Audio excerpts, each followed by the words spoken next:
put it down, let it sit on their back, have the come along hitch ready. Anytime you're going to introduce something kind of new, or going to be in a new part of, go to a show or a campground, take your come along hitch, take it and walk them around the campground, walk them around the show area, because with the come along hitch, you've done foundation training. You spent 6 months, 4 to 5 hours a week training, and they have an idea what's going on, and now they're ready to go out in the big world. So now we got the saddle. We put the saddle on, we cinch it up, and we've got the halter on and the come along. And so once the saddle's sitting on there, you've got your hitching rail close. Go ahead and tie your mule to the hitching post, chain it, whatever you do, and just walk away. Just walk away. What I want her to do is, as she moves around, as she feels things, she's going to feel this is going to be different. This is going to be different, you know. And I know Myra has already done the basics. She's already done the teeth, got the teeth floated, and she's already done the chiropractic work. She's got those two things out of the way. So, folks, this is important. Once they've been hurt by this saddle, you know, just as one example, and we can go on and on by bits and halters and other things, but it's a saddle. So now she's going to have to spend time. Just because you bought the Steve Edwards saddle, we put it on and wham, wham, we got it and we're done. No, no, no. You're still got the memories of what happened, okay? And some mules carry it pretty heavy. Other mules are kind of lackadaisical and they just let it go. So the best thing to do, put the saddle on, let that mule spend time. Now, how do we know when it's enough time? Always remember this, folks. When they're first worried about something, the head is going to elevate. I'm concerned. Eyes are going to be a little bit bigger. Read those two things. I have a concern. It's almost like, hey, hey, hey. It's almost like them saying, will you listen to me? So, you know, when you're doing it, yes, you're going to give them some petting, but you're going to have the come along hitch ready. So if they get silly, bump, bump, bump. All right. And then, so you're going to tie the hitching post and you're going to walk away. Whatever happens, if she blows up, which is possible, and I've seen them blow up. Dave, I've even seen them jump over top of the hitching rail and off to the other side. Yeah, and it can be pretty traumatic, folks. It can be. I've had them jerk back and break halters back before I was using rope halters, and jerk back and fall on their back with their legs in the air. Yeah, I've seen some things, folks, that you don't want to see. But let's go back. Don't get in there. Oh, Gracie's in trouble. Don't get in there and try to take loose the rope. Set back. Let Gracie get over what she's doing. Let her do it. Don't get yourself in there, Myra, or anybody else. Listen to me. When people get hurt, they think they're going to go in there and pull their quick release knot and the mule's going to be fine. No. Allow the halter to do the job, because when they pull back and they throw a fuss, the halter is going to tell them, don't do that. It's going to be more uncomfortable for you with all that pulling back. It's going to be more uncomfortable than it would be if you stood still and quiet. If you're standing still and quiet, once you blow up, they'll come back, folks. They'll come back and start relaxing. But let them blow up. Let them do whatever they're going to do. You know, I had a lady call me today from North Dakota. She says, my mule is rearing up, you know. And I said, yeah, because probably maybe you're pulling too hard on the reins. For a mule to rear is extremely, it's 1 in 1,000 that's going to happen. But for a mule to rear, it's rare. Yeah, you're going to rear it. I was going to say that, but I was going to let you get in on that one. So there you go. I got it. Anything else you want to say there? Oh, I could say 1,000 things about this. That's like the green light, giving Steve the green light. Exactly. I mean, you know, it's my folks. I have beat myself to death trying to figure out how to make these mules comfortable. You got to remember, these mules, I hated them at one time. I didn't want nothing to do with them. Sorry, rips is what I thought. Who would ever want to ride a mule when they could ride a quality horse? And I rode some good horses, good horses. But now I see these mules. I feel so sorry for them. I've got one of my clients in Illinois, Dave. She went to the saddle companies, and I'm not going to name them, but she went to these saddle, and they measured and they fit things up, and they said, "Here you are, and you ought to see the places on this mule's back. These are custom-made saddles." Yeah. Okay. And she is just beside herself. I feel so sorry for her, but I feel so sorry for the mule, what she's going through.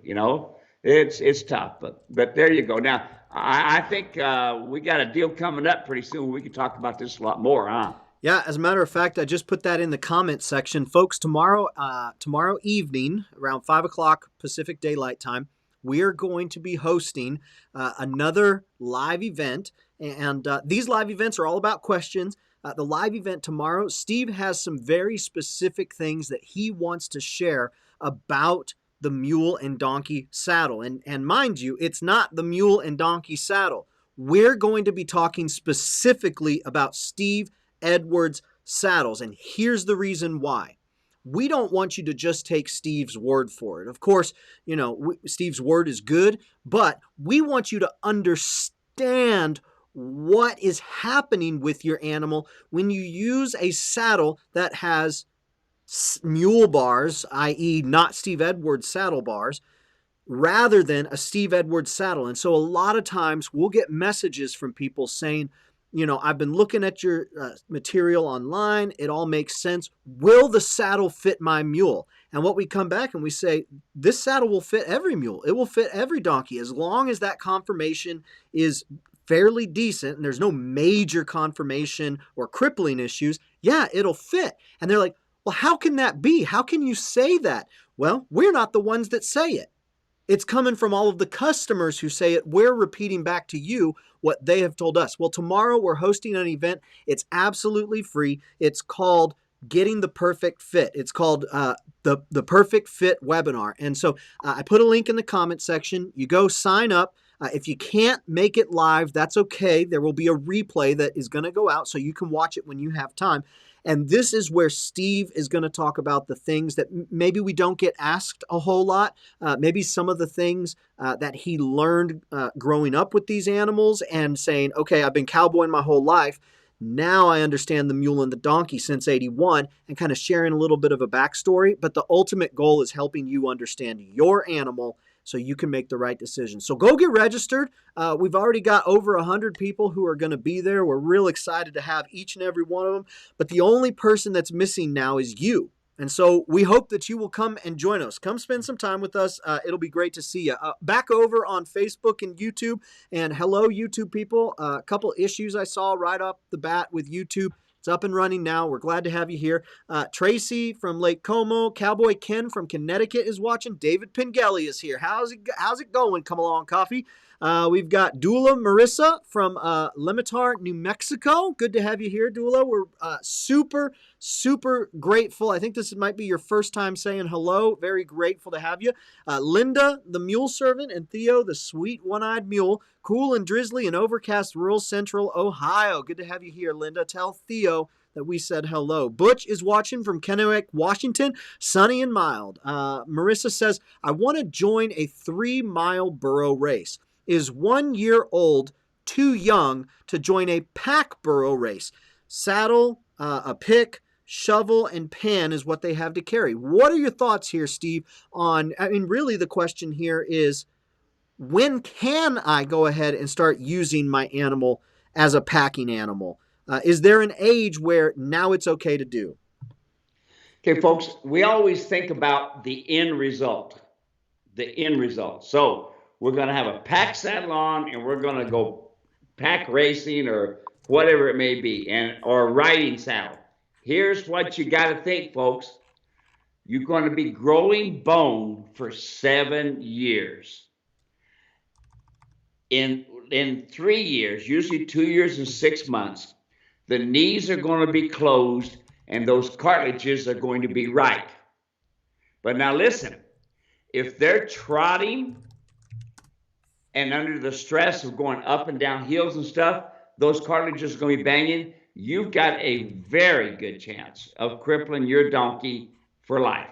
Very good chance. At 3 years old, go get it done. Go on, okay? Now, how do we know if the cartilage is closed? Number one, your yearling, no, not closed. Only thing this yearling needs to be done is if it wants to run and play, it can run and play. But when you're pounding up and down those trails and stuff, it makes no difference, even if you don't have a saddle on it, pack saddle, you still got a possibility. I've got folks, Dave, that have taken and turned their colts loose and let them just run and play while they're going up the trail, and a couple of them end up with a crippled mule, well, they're done for life. You don't think about that. You don't think about, oh my goodness, just let them run and play. They do it out in the field. Yes, they do it out in the field, but it's a whole lot different when we're spending several hours rolling rocks, pounding over things, going up and down hills, let alone these donkey races. These donkey races are incredible. They're a lot of fun. Eric has sent me a lot of video of these folks going donkey racing. Great, but don't take your baby and do that, ma'am. Let that baby grow. You've got another year and a half before it's going to be. Now, always have your veterinarians, folks, they can do some sonograms on them and see how they're closing. Now, this is the next part. As long as I'm here, I got the teachable moment, Dave. So while I'm here, folks, these babies need to have their feet balanced, trimmed, balanced, according to the slope of the shoulder.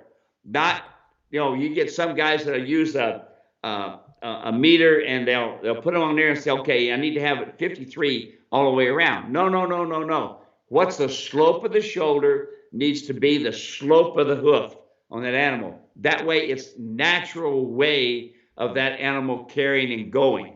And it is imperative when they're babies, you keep the feet balanced. It's like keeping the right amount of air in your tires so that you wear tires evenly. And if you don't have the right amount of air, they will be uneven. And if you got parts going bad, they will, again, wear the tires incorrectly. Same thing with your hooves. I was talking with some folks this morning, and they just bought themselves a mule, and actually they got it at the Mule Days over in Missouri, where my granddaughter was over there training. Yeah, how about that? And did very well with that. Yeah. Yes, she did. And they bought this mule that had went through that program, and boy, that little mule really did good. But here's the problem: they didn't pick up the feet. They can't pick up the feet. Listen, folks, it's not important to ride if you can't pick up the feet. It's not important to pack them if you can't pick up the feet. That is fundamental basics. Fundamental basics. Them feet have to be picked up from a baby, and they be trimmed and going on. Now, they said that they had shoes on. Okay, but here's the deal, folks, and a lot of you know this. The farriers are using drugs to make them relax so that they can do their feet. The downside of it, and these people know it, is that sometimes drugs can be overdone, and you're going to overdose your mule and donkey. And it can happen really easy. You're using some of these drugs, can happen. Personally, I use a twitch, and that's another story for natural endorphins. So there's the whole thing. Don't take your baby to the race. Do some light walking here and there, but do you come along work on the ground, do stuff like that, but they don't need to be trotting, pound on cartilages, they don't need to be tumbling rocks around and this sort of thing. Leave your baby at home, please. Yeah, and Marissa, I am so grateful that you asked that question. That's a question that we've actually never gotten before. We've asked about, when's the earliest I can ride, but the packing piece, and even in a competition, that's the first time we've had it. So thank you so much for asking that question. And I also want to commend you and everybody else who's here, and folks who have been here for 2 years now, who have been hanging out with us every week. They'll tell you the best thing that you can do is what you just did. and that's ask the question. Asking questions. We get folks saying, I'm not a mule owner yet. I'm not a donkey owner yet, but I want to get prepared. What can I do now to make sure that my mule's homecoming is a success? And the answer we always give is ask questions and learn as much as you can. So I'm grateful that you're here. Thank you for spending some of your time with us and asking that question. It's a good one. Let's keep saying hello here to folks. We've got LaDonna. LaDonna, it's good to have you here. Hope you're having a good day. I sent you an email back yesterday, LaDonna. Yesterday, I think it was, or the day before. Hope you got it, and I'll check my emails to see if you messaged me back. Hey, Yolanda's here. We've gone international. Thank you so much for hanging out with us, Yolanda, out there in the Netherlands. Dark outside, very cloudy, close to rain, 62 degrees Fahrenheit outside. Thank you for doing that translation for us, Yolanda. Tammy is watching from sunny and hot Haskell, Oklahoma. Trace is here. Hey, Steve and Dave. Good to be here from Queensland, Australia. 67 degrees, very dry. Storm hopefully this afternoon, and we've gone international again. We're now on 3 continents. We've got Hannah. Hey, y'all, from Three Forks, Montana, my dream state destination, Montana. I hope to go there one day and enjoy me a week of nothing.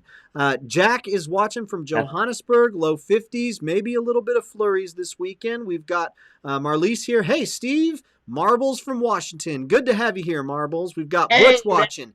Can you tell from a photo if my mule's feet are trimmed at the proper angle? He trips a lot, and I've checked his saddle position as best I can. Our farrier will be here on Saturday, so some input would be appreciated. Pictures are here. Steve, I'll get those pictures for you right now. Talk a little bit about the tripping, and I'll send you a text message right now with the pictures.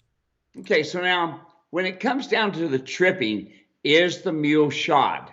That's one, okay? And that's really important because here's the thing, folks.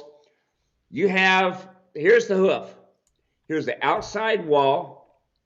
Here's the lamina. Here's the coffin bone, all right? This lamina is the shock absorber between the outside wall and the coffin bone. Without this coffin bone can get rotated and you've got a crippled animal. When gravels go up through this lamina, this white line, you see it as a white line. Creamy color actually is what it is. When gravels go up there, they can separate the lamina from the outside wall, and then that can stress out the lamina and it can put pressure on this coffin bone. So, and the next part, why else would they be tripping? Because the foot is not balanced, because the heels are contracted. Biggest problem with our mule folks, besides the eating, overfeeding, second is the shoeing, comes down, and actually the saddle is right in there in the top 3, okay? And then bitting. But anyway, with the back of the hoof can be contracted, so it's coming in. So you look at that hoof, and if it's nice and open on the back end, you've got a good foot. If it's closed up or one side's closed up, you've got contracted heels. I sent you a text message there, so I sent you 2 pictures, one of just the animal from way back, and then one, the close-up of the foot there. Those were the 2 that I wanted to send you. Well, that is a stocky little mule, Amy. Yeah. Woo! Take a look at those shoes, folks. Butch put the link in the comments section, so if you want to go click and check it out, you can do it too. Actually, let me see if while you're talking there, Steve, I'll see if I can get a picture of the foot up on the screen. Did you see it there? Yeah, I'm looking at the front feet and the back feet now. This is fun, training from a camera and a computer. Hey, did you ever think in a million years? Never thought it. I never thought I'd be going to Brazil and Israel and Egypt and a place called Australia, mate. Right. I never thought I'd be doing these things, let alone doing this. Right. This is great. Okay. What do you see? All right, so this is a stocky mule. Okay, how far do you want me to go? I mean, we can do an awful lot with this mule. The front feet, from what I can see, he's got no heel. He needs a heel. The slope of the shoulder, the foot is more crooked, and it needs to be more straight up and down like the hip, like the shoulder. Notice the slope of the shoulder. It's hard to tell because the shoulder is dark, but I can see that. But look at the foot, folks. Look how that foot is almost kind of a U shape. Look at the leg and how it comes down around, and then you see how the hoof comes out. That's kind of a U shape. That foot should be more underneath that mule. So the heel is gone. So now what do we got to do? We do all of our trimming on the toe only. We put a set of shoes on the mule, and in a year, we'll have a good 1 inch of heel, and then we'll be able to stand the mule correctly. Now, this is a stocky mule. Everybody can see this mule, right, Dave? Yeah, everyone can see him now. All right. You see, this mule has got that big, heavy draft neck. This is most likely a draft type animal. His mother's or his grandmother somewhere in the background has got this draft neck, like from Belgium, most likely by the color of it, okay? Now, so the back feet are almost the same thing. They need to be more heel. Notice how the leg comes down and it curves out to the point of the toe. Do you see that curve? Yeah. It should not be curving like that. That foot should be more up underneath the leg, because what's happening right now, folks, on both of these legs, they're putting a lot of pressure on the tendons. Yeah. That's the back half. So from the hairline that's sticking down above the pastern, from that tendon back there in the back, which you all should be checking every time you ride, you should feel that tendon should be good and stiff all the way down, no soft spots. So right now we got a lot of pressure on those tendons on both front and back legs. And with this mule having this kind of weight from that neck on that front leg, they really got to make sure he's starting to get a heel. Now, what could help is if we put a shoe on this mule, and then we put borium on the back heel only, just to start getting the tendons starting to get used to being raised up a little bit so that this mule stands straighter, okay? What'd you say, put Orium? Borium, yeah. What that is, it's a stuff that you put on with heat, with a torch. And it actually has drill tech in it with brass. Okay. And you put it on the heels and put about a 1/4 inch on the heels. And then what that'll start doing is start bringing up the back of the foot where the leg can start handling, start being more straighter and more correct. Right now, this mule is, mules don't show this pressure. They don't show pain and stuff. Like the lady with the yearling. Yeah. Look, you're going to say, oh, he took the trip just fine. You don't understand that these guys are stoic. They hide pain from you. I have seen them literally dying of colic, standing up, and then all of a sudden drop like a rock, okay? And same thing with my wife's mule. Ended up getting cancer, and I had just got done giving her some antibiotics and stuff, and she was standing there. Next thing I know, she dropped like a rock. She's dead. Boom. I mean, standing, Yeah. So anyway, that's the other thing. All right, now, here's the next thing. This is a riding mule, right? I would assume so. Just one comment here. Butch said, Red is shod. As far as we know, it's the first ever set of shoes for him. Yeah. And how old is Red? Doesn't say. Let me double check. Hey, Butch. Let me go back up here. Got a lot of folks hanging out with us today. I want to make sure. Good. Send the pics. Shoot, where did it go? I can't. Oh, there we go. Nope, doesn't say. Okay. I've checked his saddle position as best I can. So yeah, riding. All right, riding. Okay, so now how old is the mule? 16. 16. All right. He's lost some weight since we got him and is currently wearing a neck sweat about 2 hours each day. Yes, he's riding.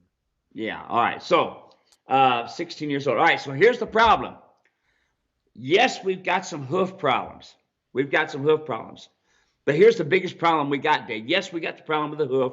He's 16 years old. We cannot change anything when it comes down to bone growth, how the mule stands, and this sort of thing. Yes, that has some to do with the tripping. Here's the biggest problem. I think it's the reason he's tripping, because he's got a downhill hip. Look how high that hip is, and look and see the slope of that back, how it goes down to the wither. Pretty drastic. Yeah. So for folks who aren't following, you look at the height of the hip, and it's taller than the top of the withers. That's what a downhill hip is. So you see how that hip is taller than the top of the withers. That's what we mean there. Right. And in general, the next thing, folks, look at that picture and see how the hip goes downhill. Instead of being straight, instead of having just a little bit of a curve to it, it's pretty drastic downhill. Now, there again, folks, this is your draft animals. Your draft animals are more apt to have this type of a back, especially from the Belgian walk up on it. All right. So that, I think what's going to happen here, one thing, the shoeing is great. It's got to get done. We need more heel on this mule. We need a lot more heel. But here's the biggest thing is that saddle has to come up in the front. And here's the thing, Dave. We're going to talk a lot about this tomorrow during our webinar. And I'll show you an actual tree and a bar and stuff. But here's what's going to happen. The front of that saddle's got to come up almost 2 inches. Now, if we built a tree just for this mule, the front of the saddle would be 2 inches. The back of the saddle would be about a half an inch. Is about what the bars are, okay? And again, I'll show the bars and stuff tomorrow when we do the webinar. But so we can't build a decent looking saddle with having the bars that thick on the front of that thing. And I've been there, done that. I mean, I've done that. What else I've done is I've taken and I've made pads and made the front end higher so that it brought it up. But guess what I did? I bridged from the front to the back. So I had a bridge. It wasn't touching.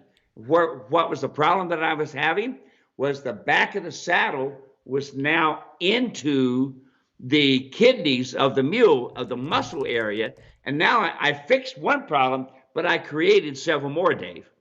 All right. And so that's what I tell folks all the time is you may have fixed the front end problem by bringing it up and then, putting some padding underneath it. But now you've got a bridge area and it's shoved down into the kidneys. So when I first really started running into this was about 7 or 8 years ago with one of my apprentices, Sue, from Iowa. And she had this beautiful, gorgeous mule, and it had a beautiful hip, but it was so high. And she's a good rider. I mean, she could make that mule really look good, but the saddle is constantly going downhill. Now, here's what I'm going to come to. That saddle is banging the back of that scapula. Bang, bang, bang, bang, bang. So in order for the mule, when he feels the pain, he drops and he trips because of the scapula being hit by the saddle. Now, do we have a picture of the mule?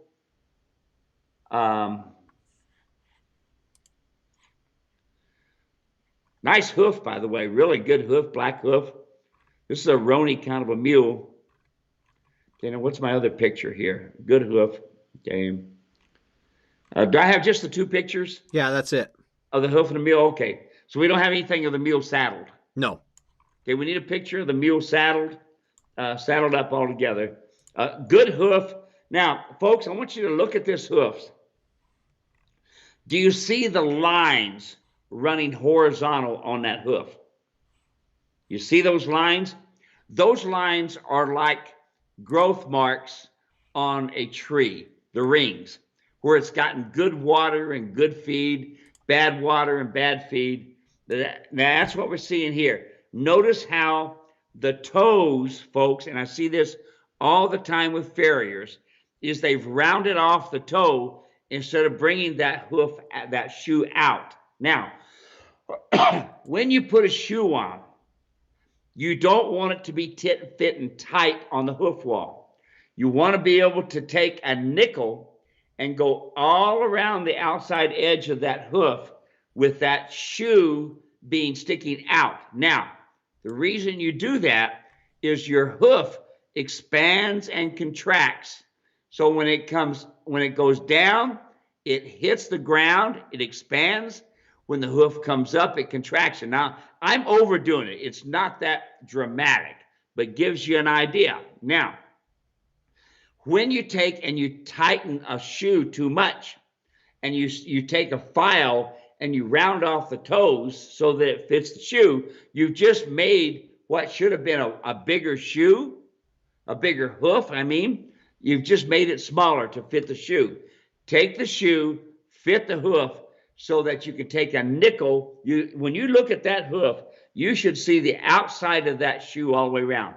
If you do not see the outside of the shoe is too tight on that mule's foot. Too tight, okay? And you're not hitting the lamina correctly with your nails when it's going up. So you got that? I want the shoe bigger than the hoof, and I want it to be a nickel's width all the way around. And then eventually what's going to happen is eventually the foot then will have a nice round bell shape to it. You see it's kind of rounded now, okay? It's kind of rounded now, but it's also blunted off in the front. Now, do we have a picture here of him riding? Yep, just found that. Ah, I remember him. Yes, I remember him. Good for him. Yes. Yes, I remember him. Good deal. All right. So now in the picture, Dave, I want you to notice the cinches are too far apart. The back of the cinch almost has a gap in it because this back cinch is too far back. Do you see how you can see the cinch kind of sticking down below the belly? Yeah. In the back half of it? Okay. Yeah. So that cinch needs to be forward, needs to be in the sweet spot on that mule's belly. Now, I remember seeing other pictures of this as well. So now the saddle is setting too far forward and is setting on top of the scapula. Why is that? Because the saddle is being pushed forward by the hip. Notice how much higher that hip is. That hip is almost even with the cantle of that saddle. Do you see that? Now notice also when you bring it up even closer, notice also that the saddle is setting down below the hip. Do you see that? Yeah. Yeah. Yeah, you can see it. Yeah, you can see it there. So the breeching is about right. So he's got it adjusted pretty fair. It looks like it's adjusted just about the right place on the hip safe on the top. That's nice. When he's got it going up underneath the D-ring. So what I would do is I would take a hobble strap and I would hobble the two cinches together so they're about 4 to 6 inches apart, probably about 4 inches on this mule. Okay. Now notice how his legs on this mule here, if the right front leg is forward, when that leg would be straight, then his foot, the rider's foot, would almost be even with the shoulder. We don't want that. We want it to be back behind the shoulder. So in other words, the whole saddle's got to come back. And as you can see by the picture, the hip is so high that it's almost even with the cantle of the saddle. Right now, one of the reasons he's tripping, because this gentleman, what's his name? Butch. Butch is sitting on top of the scapula. So every time that scapula comes up, it's beating on the saddle. Yep. So my downhill hip pad is going to bring the front of that saddle up without putting pressure on the muscle area in the mule's back, in the kidney area. Very good. Awesome. Thank you, Butch. Appreciate it. Yeah. It's always good to have those pictures and go through. If you have any follow-up questions, reach out to Steve directly. Steve, we've got about 20 minutes left, so I want to do our best to get through the remainder of the questions that we got. So I'll keep moving us along here. Sure.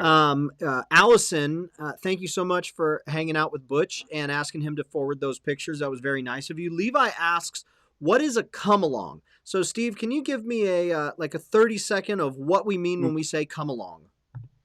Well, it's basically about a 20-foot rope, 3-strand that's wax coated. And I'm going to call it almost looks like a kid's rope. And what it does is you take the loop around the handle, go up over the mule's head, bring it up snug right behind the chin. Then you go over the nose, right to left, once, twice. The second one goes up over top of the ears. And the idea here is that we communicate fully to the donkey or the mule. We don't just communicate just in one spot. We communicate to the nose because the top part is 2 fingers above the nostril. We communicate to the nerves underneath the chin and back behind the pole. So we have full communication of comfortable, uncomfortable. And what this does is this come along hitch builds the foundation for teaching your mule to stop, to go forward, to go backward, to go left and right. It also teaches your mule that flight because of fright is not going to work. So I think the best thing to do, Dave, is to send him some type of attachment where he can look at it and see it actually being put on the animal to know what a come along hitch does. That's good. I'll send a link to that. I put a link in the comment section to the Ground Foundation starting kit, which really covers what Steve's talking about there when we're talking about communication. And what I've come to understand the come along rope is not being an equine or a livestock person, is it's primarily a communication tool to use for ground foundation training, but then also for correction and tuning up your animals. So it's a great tool. People swear by it, and you can read reviews on the website of just what type of results people are able to get when they use this tool in a corrective or teaching nature. So great question, Levi. Thank you. Linda says, I'm getting ready to completely fit Theo's trail light saddle, breast collar, and britchin all together. Theo stands nice, ground tied with the come along hitch. Do I need to tie him like that with the halter? You said you weren't fond of cross ties, and that's what I would like to instinctively use instead of a fence post out in the open. Give us a concise answer here for Linda, Steve. Okay, concise answer. I like to have my mules, my donkeys, so tuned in to that halter and that lead rope that as soon as I pick it up, they say, all right, what do you want me to do, Steve? Hurry up and let go of the lead rope. Because as soon as I pick up on that lead rope or that come along rope, it makes them uncomfortable. It makes them uncomfortable. So when I get them to where they're so respectful of that, I literally can throw that rope on the ground, pack them, saddle them, do whatever I want to do. I don't like tying them up, folks, to groom them. I don't like tying them up for saddling them. I have seen too many times, including myself. I got a scar right here from tying one up and a front paw coming up and whacking me. Yes, sir, right there, okay? And a young mule that knows better, that was well-trained, been showed the whole bit, but it got scared one day, pulled back, and when it pulled back, both front feet hit me. Bang. All right, now, let's go back. I prefer to groom, to pick up the feet, to shoe, everything with the mule untied. Ground tied only. That means nothing holds that mule into place, but his mind says, respecting that halter, if that lead rope moves, I'm going to be uncomfortable. And he doesn't want to be uncomfortable. Mules and donkeys care more about their nose than any other part of their body. They are very sensitive about it. That's why I try to tell folks, stay away from hackamores, and that's another story. So let's go on. When I saddle up, matter of fact, you can see it on my saddle fit video, that my original one. You can see the mule standing there, You can see me even cue the mule to bring his feet out, and you see me climb in the saddle. That mule is not tied to a hitching post. My preference is don't tie him to a hitching post.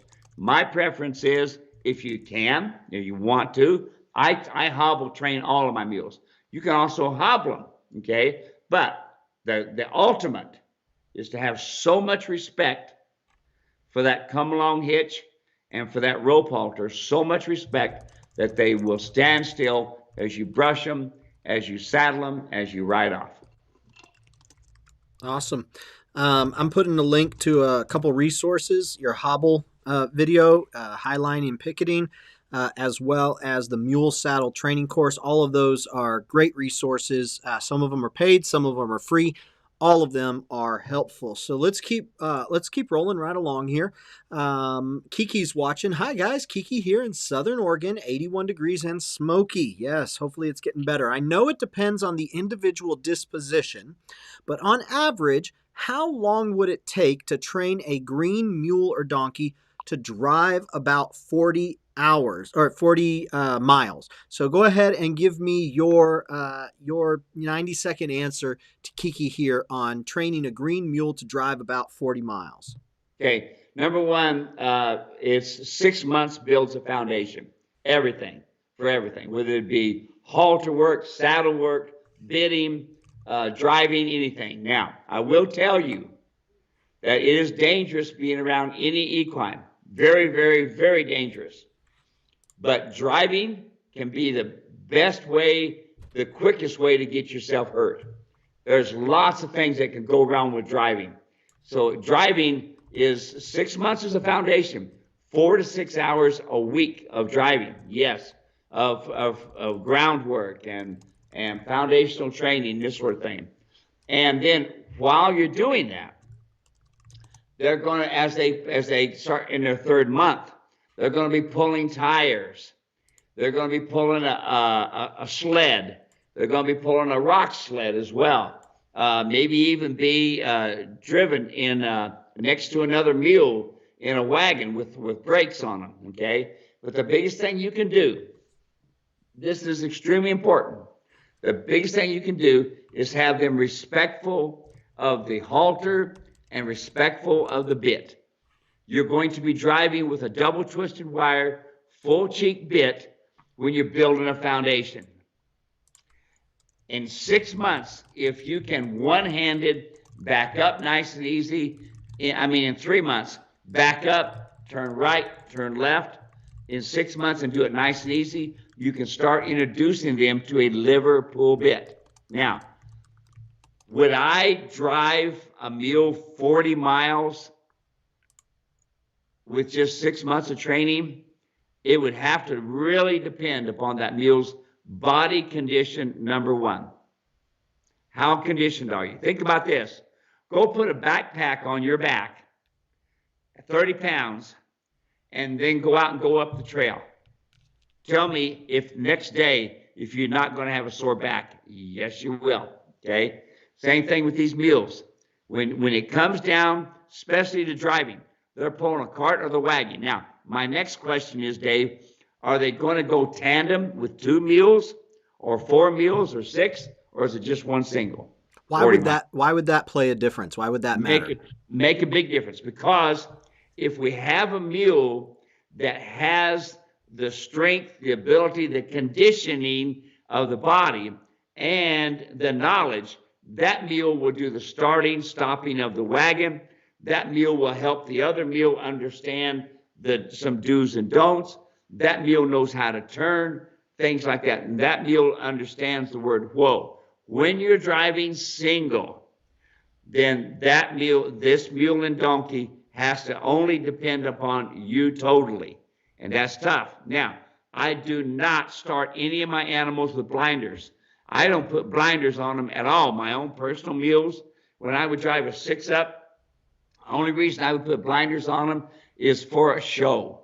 That's it, because it's part of the rules. Awesome. All right. We got another question, and I provided what I thought was the answer, but I'll let you tell me if I did good or bad. Christy says, hello from Meridian, Idaho. Beautiful 75-degree day. We have a couple of BLM burros that will let us pick up their feet, but don't want the farrier to do it. Do you have any suggestions? So I wrote back, come along rope, come along rope, come along rope. And then I said that here is a video of Steve playing farrier on somebody else's animal who didn't want to give the feet. Did I answer that correctly? Yes, you did good. You did good. One little thing that should be an additive, and everybody's got to understand this. When you pick up the foot of a mule, it's like picking up the back, and we're talking back foot now. It's like picking up the back foot of a donkey. That donkey hip is there. It has to be uncocked. So in other words, you take the foot forward first, nice and slow. Don't just slam it back. Go nice and slow. Every move a picture. You come back. Then you go straight back and over to the left. Never straight up and out. Never straight up and back. Always uncock the hip first and then come from forward to back and go back to the center and stand there. The biggest problem with folks is they're picking up the foot like a horse and the mule hasn't got his hip uncocked and he's pulling on it and they're thinking he's kicking at him. But he's basically saying, hey, uncock my hip here. I'm uncomfortable. Awesome. Thank you for that question there, Christy. Let's keep moving along here. We've got Sharon and Steve from Fairplay, Kentucky. We've got Carolyn saying, Steve and Dave, Carolyn here from Southern Illinois, sunny but windy. Hopefully that wind makes it a little bit cooler. Stephanie says, does the britchin go under or over the rear cinch? I've seen both. Now, we got a question like this earlier. Earlier this week, it was about the quarter straps from the britchin and the latigos, and it doesn't matter there. It can go one or the other. Is this kind of the same question? What's the question here? The britchin go under the rear cinch. Okay, so she's basically saying that the quarter straps. So it can go under, it can go on top. The idea is those quarter straps move with the animal. So as the hip moves, so goes those straps. And they're only going to move, depending on the stride of the animal, 2 to 4 inches, depending on the stride of the animal. So in all essence, it makes no difference. On the top, on the bottom. I've got sometimes I'll saddle and I'll have the quarter strap on the outside on the right and between the 2 cinches on the left. So, it really makes no difference. It's going to move anyway. There you go. Let's see. Captain's here. Richard Matthews. Good afternoon. Chaplain Steve and Dave. Good afternoon there, Captain. Laura is watching, says, big hello from cold and damp Ontario. We've gone international again. Got any room for Arizona for me and my mule? It's too cold for us here, for both of us. You know what? Good news. We are going to be doing a clinic out at Queen Valley Mule Ranch in February, last weekend in February. Information will be coming out on Steve's website, and we'll be emailing all of our email list, letting you know that we will be doing a clinic, barring any unforeseen changes in the whole, world. I got to change. Pandemic. What's that? I just got to change. The Lost Dutchman Days is the last weekend, and I always do Cowboy Church there. So it's going to have to be the first weekend of March. There we go. We just got to change. See, it's fluid. But we're trying to give you as much advance notice as possible. So we'll do it the first weekend in March. Clinic out, Queen Valley Mule Ranch. We're going to put the details together. We're going to make it a great event. So make sure that you are on Steve's email list if that's something that you're interested in getting an invite to. And as more details are made available, we will make sure that you get to know them as well. Linda says, hot dog, a perfect fit webinar just in time. Yes, Linda, we want you there. It would be good to have you. Levi says, hi from Springs, Florida. Andrea says, hi from North Carolina mountains, 57 degrees and sunny. Love the information you all give us. Andrea, it's a pleasure. I know I can speak for Steve and say 100%. He is all about getting it out of here and out onto internet for the day when God decides him to take him home. Everybody who's left here can continue to use all of the information that God has given him during his days here. Let's see here. David is watching, Port Angeles, Washington. Perfect weather, near 70. Bluebird day, love it. Good eye from sunny Queensland. All right, there we got David and Di Scholl. Good to have you guys. Neil Campbell says, howdy guys, 57 degrees and beautiful here in Peshtigo, Wisconsin. Let's see, Hannah is watching. Hey there, Steve. I just purchased my first mule. We'll give a glockenspiel to that. And she is completely green. I purchased your colt starting video and will be using those going forward. My question is, I've read miles don't fill out until 4 years old sometime. So if my mule is only 2, can I buy her a saddle once she's broke soonish? And do you think it will still fit when she finishes filling out in the years to come? I've read mules don't fill out fully until 4 years. What would you say there to Hannah? Good question. Yeah, well, what are we talking about fill out? We're talking about completely bone structure and all muscle mass. Here's the thing. On a trail ride, they can drop 100 pounds just on a trail ride. Boom. I use bone structure to measure, to go with, and I don't do measurements. I was just telling you about this lady who I'm sending a saddle to Illinois tomorrow. Yeah. Doggone it, Dave. She's had 3 major mule saddle companies measure it and set up a saddle and say, this one works.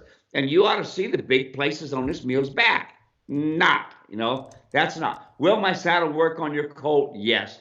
Do you need to be using the saddle now? Yes. Here's what they tend to do. Folks tend to say, well, I don't want to use my good saddle. I'll just go ahead and use this old horse saddle here. Well, now you've just taken a mule who you're trying to build a firm foundation on, who you're trying to show everything, this is as good as it's going to get. And then you put a horse saddle on just to have a saddle on. No, folks, that's not important. It's important that your mule, that your donkey trust you all the way through. You're using the correct tack, the correct breeching, cinches are in the right place. You do that from the beginning.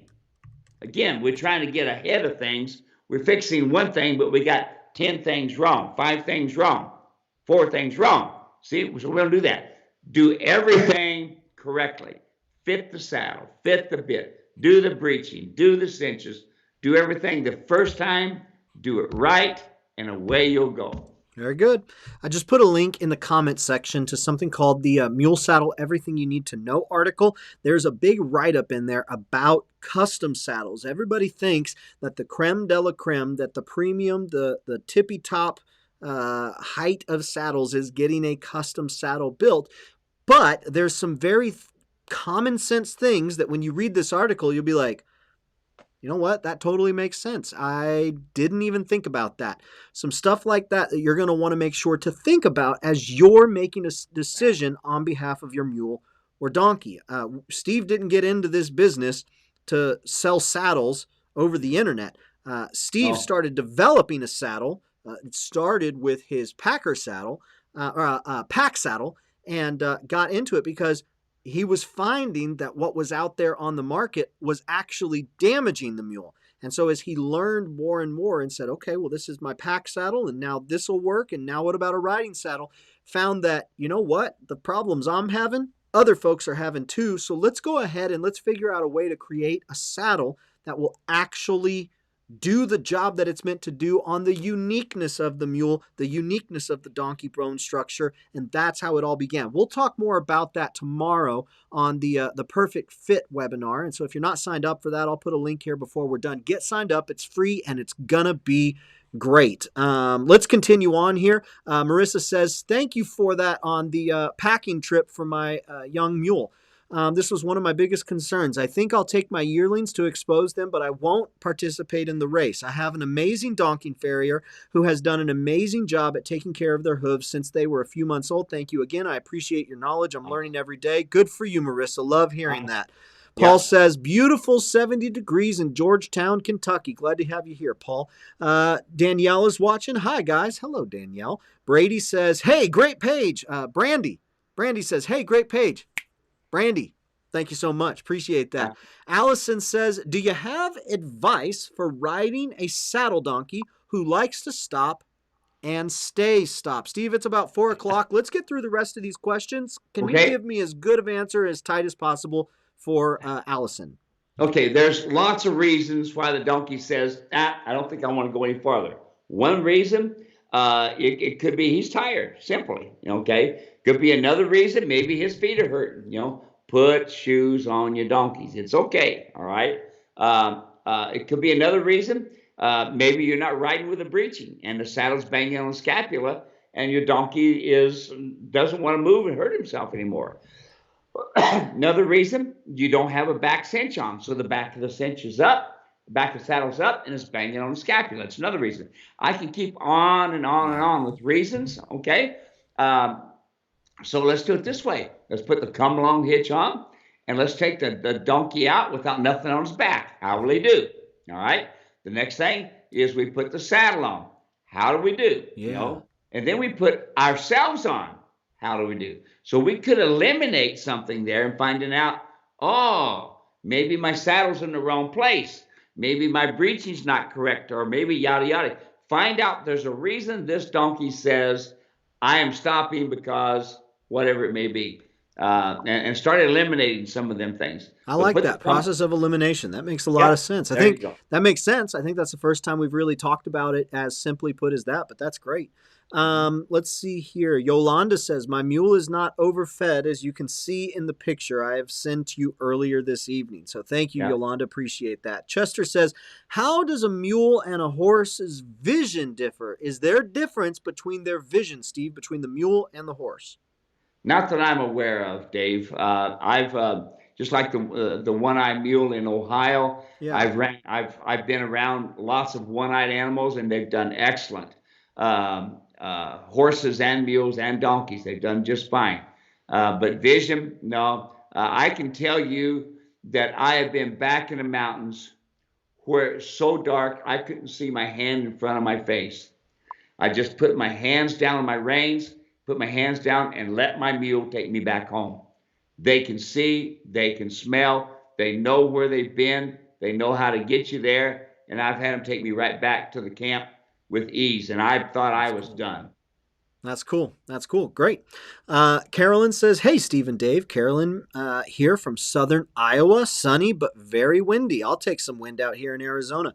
Let's see. Continuing on. Mark is watching. Whidbey Island, Washington. High haze from the California fires. Hoping for folks for those that are so much closer. Absolutely. Our prayers are with them. Linda is watching from Oklahoma. We've got Brandon and Ashley Evans. Hello from North Central Arkansas again here at Crooked Creek Oasis. We love your videos. All right, we'll make some more and we'll keep putting them up there on YouTube. Definitely. Yep. Butch says, thank you for your time. Appreciate it, Butch. Allison says, Allison is a donkey and mule farrier for 18 years. So there you go, folks. There's a farrier right there. Awesome. Jim is watching from Alabama. Great weather here. Cool nights, 70-degree days, clear skies. We are hoping for that weather here in Arizona come the next month or so. Send it our way. Linda's watching. Thank you. Hooray for the info, Steve. Theo has had his feet done, teeth floated, sheath cleaned last week, all while ground tied with the come along. So I'll be fitting all the tack as he stands in the aisle, ground tied. He's gotten real good at it. Theo is a spoiled mule. He's got himself just a fine owner there. Theo doesn't know how good he's got it. Send pictures. Send pictures. That's right. Beth is watching from Barstow. Just completed 175 miles of endurance competition on my new Steve Edwards saddle, comfy for me and my mule. Beth, send pictures to Steve. Send those in. 602-999-6853. You'll find it on the website, muleranch.com. Send it. We would love to share that on social media. That would be awesome. Celebrate that with you. 175 miles. Wow. Mark Miller's watching, says, just wanted to say hi, thanks, and take care. Good to hear from you, Mark. Let's see here. Jason is watching. Hello, Grandpa Steve. Jason again. Got to ride my mule Sunday for the first time. Good ride. Nat says hello. That's got to be fun to hear right there. Yeah. Yeah. Let's see here. Jack is watching. Steve, please remind us on the time of the saddle webinar. It's Thursday, the 1st, so that's tomorrow. At 5 p.m. Pacific Daylight Time. All right, so 5 p.m. Pacific Daylight Time. If you're in Mountain, it'll be 6 p.m. If you're in Central, it'll be 7 p.m. If you're in Eastern, it will be 8 p.m. So 5 p.m., 5, 6, 7, 8. Yep, there you go. Let's see here. Myra says oh, go ahead. How do they get on the webinar? How do you get on the webinar? Good question. I'm going to put a link in the comment section here in about 30 seconds. And I'll leave the the live stream going so you can click on that and hop over to the link and register. So you got to register. You can't just show up. You have to register, and you got to get an invite link. Myra says, still trying to figure out how to post on the chat. Myra, you did a great job because I can see it right here. You succeeded. Good job. Linda says that she's going to send pictures all tacked up there. And Michelle is watching. Thank you for all of the info. Can you explain about your Hackamore No-Nos? We'll make that our last question of the day. Steve, can you give us maybe just a bullet point list of things that they need to know about the Hackamore or No-No, and then we'll call it a day? Absolutely. Okay, number one, folks, remember your donkey is the whole basis for your mule. And so therefore that nose is super sensitive, extremely sensitive. So when we put a hackamore on, when we put a rope on, when we put a rope halter, we are going to communicate with the most crispest, cleanest way to tell this mule, do this, don't do that, okay? So with a hackamore, the downside is there's a lot of leverage. Now, I'm talking about, first of all, I'm talking about a mechanical hackamore, not a Bozales, a mechanical hackamore with levers and a nose piece and a chain underneath here, okay, or curb chain. So going on, when it comes time to use the mechanical hackamore, you will be using it two-handed, direct reining. You want to adjust the hackamore 2 fingers above the nostril. When you go higher, that means you end up having to pull more, and that's the whole key, folks. We do not ever, ever, ever want to pull on these animals with a mechanical hackamore. Bumping, yes. Turning our wrist right and left, you know, absolutely yes, okay? And next thing is, folks, there are a ton of hackamores out there, okay? And they are knockoffs of a lot of our hackamores that horsemen and mule like myself have designed. And so there's a lot of stuff out there that looks like a good hackamore or looks like a good bit, but it's a knockoff, and it's going to create problems with your animals. All right. So yes, to answer your question, I did develop a hackamore. I've got balance with it and this sort of thing. And you do not want to use snaps. You always want to go directly into it.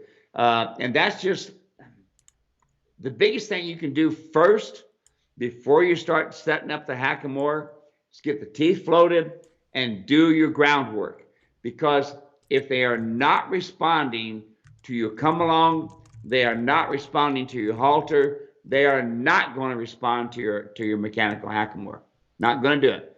Do your groundwork first. Make sure it's correct with the groundwork. When it is correct, then you will be able to pretty easy, pretty consistently be able to use a mechanical hackamore. Okay. Eventually, I want you to be one-handed with a mechanical hackamore.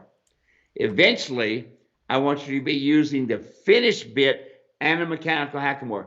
I do not, and I want to emphasize this, I do not want you riding in a hackamore, mechanical hackamore all the time.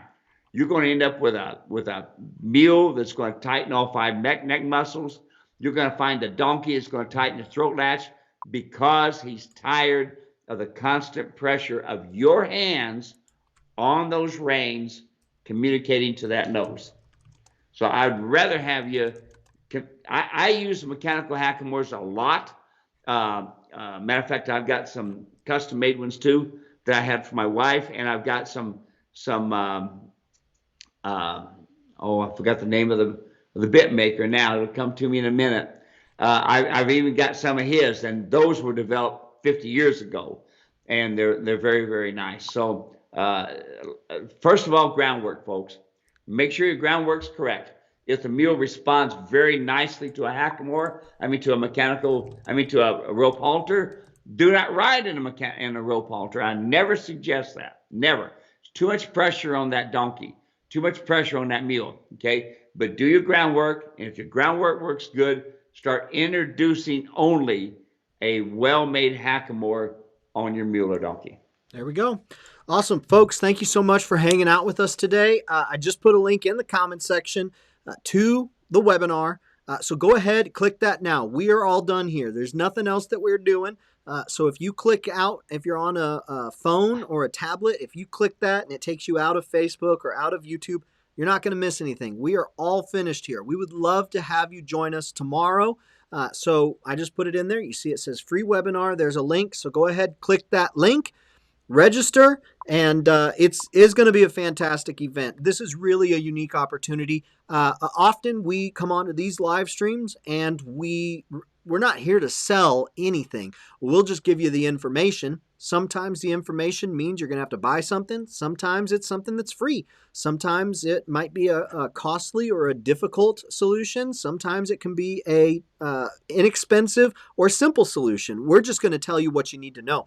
This event is specifically about sharing the merits of the Steve Edwards saddle and understanding why a saddle needs to fit just so.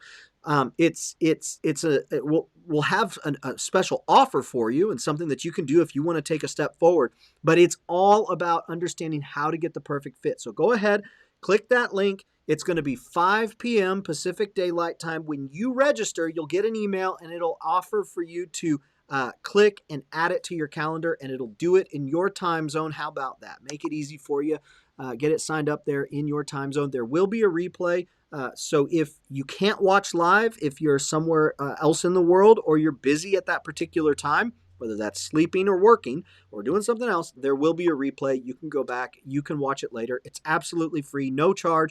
If you haven't clicked it, I'm going to give you 5 more seconds to click it, and then I'm going to end the broadcast and it'll get shut down. So go ahead, register. We would love to have you. It would just be fantastic to see you there, to interact together with you and share a little bit more about Steve's saddles and why they are the way they are. Steve, do you have anything you want to say before we're all done here?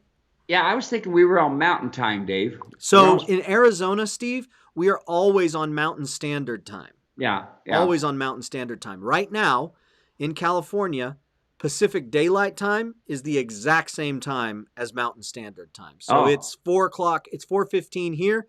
It's 4:15 there. So even in the foreign country, it's 4:15, huh? Yeah. That's good. That's a good one. All right, folks. Not seeing a link. Okay. No link. Okay. I just put a link here again. Give another second here. Just put another link. See if that pops up there. Just put another link. See if that pops up there. Do you guys see it? Hopefully that works. They're all telling me, maybe my chat I'm using a new, there she goes. Eileen says, yay. I'm using a new chat program that makes it easier for me to see everything from YouTube and Facebook, and could have gotten lost in the shuffle there. Okay, guys, thank you so much. We'll see y'all tomorrow. And until then, happy trails, folks. Happy trails. Yes, sweet.